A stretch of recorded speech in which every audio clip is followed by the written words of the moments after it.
Hey everybody, I'm JBR, and I just real quick want to thank you all for the positive reception on the video. I'm glad you all seem to like it. I also really appreciate the comments and the people reaching out to me on Discord to help me find more info for this follow-up video. So you're probably wondering why I made this video. Well, it's sort of a response to some of the concerns from the other video, and thanks to Shaded and Rengor, we were able to find a Fire Emblem Gaiden speedrun and other various information that should make our answer a bit more definitive. In case you forgot, we had, given my calculations are correct, about 1 hour, 49 minutes, and 30 seconds left with one game to count being Fire Emblem Gaiden.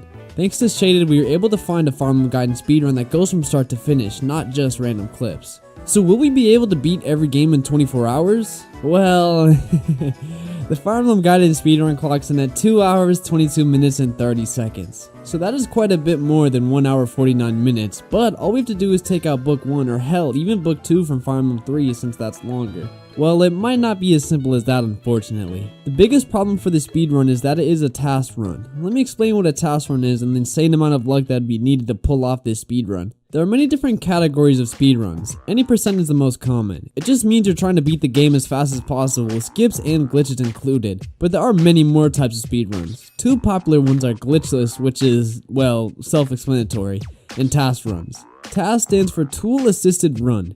These runs are used on emulators to try and simulate what is theoretically the perfect speedrun. TAS runs use computers that have 100% frame-perfect inputs and the best luck possible. These are movements that are theoretically possible, but in practice by a human is pretty much impossible.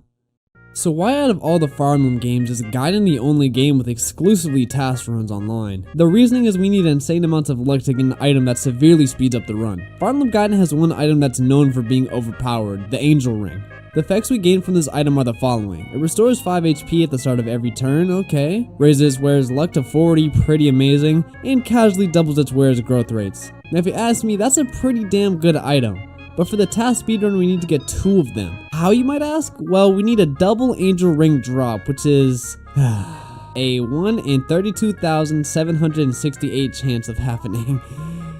So on top of all the insane RNG we already need to get these speedruns even close to world records, we also need a 1 in 32,768 chance.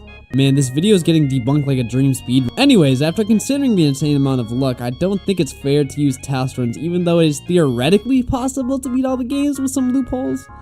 Also, thank you so much Rengor for this comment and information for the Gaiden speedrun. It's the main reason I'm even able to make this follow-up video. Go check out his channel, he's a super smart Fire Emblem player and has some pretty cool 0% growth 3 houses runs.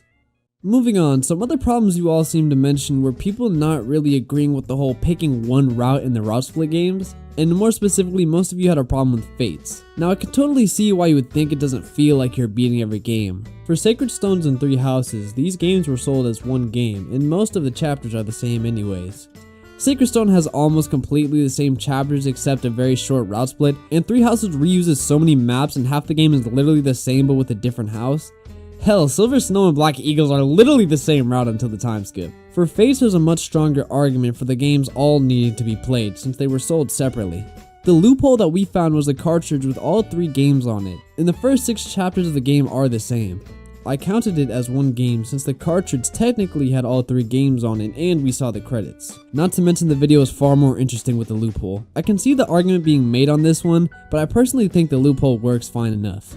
Plus, if there's ever a way to not have to play Revelations, I will find a way. I could be swayed maybe on Fates, but I'm definitely not changing my mind on Sacred Stones of 3 houses personally. The last thing people had a problem with was Fire Emblem 1. Some people were astounded that you could beat in 5 minutes, myself included, and others thought it was a little cheap to use a glitch run. The 5-minute run is achieved by a glitch that sends you to the end credits after you beat the first chapter. What I should have done in the last video is specify a bit better that we were trying to beat every game with any percent speedruns, which means glitches are accepted. So really the question of can we beat every game in 24 hours comes down to if we choose to accept TAS runs and glitches. If not, I don't think it's possible. But nonetheless, it was still a very fun journey we've been on. We came so close, and if we remove maybe even one game, we could do it. Anyways, like always, if you've enjoyed, make sure to subscribe for more, and hit that like button if you enjoyed. I've been JBR from JBR channel, and I'll see you guys in the next video. Bye bye!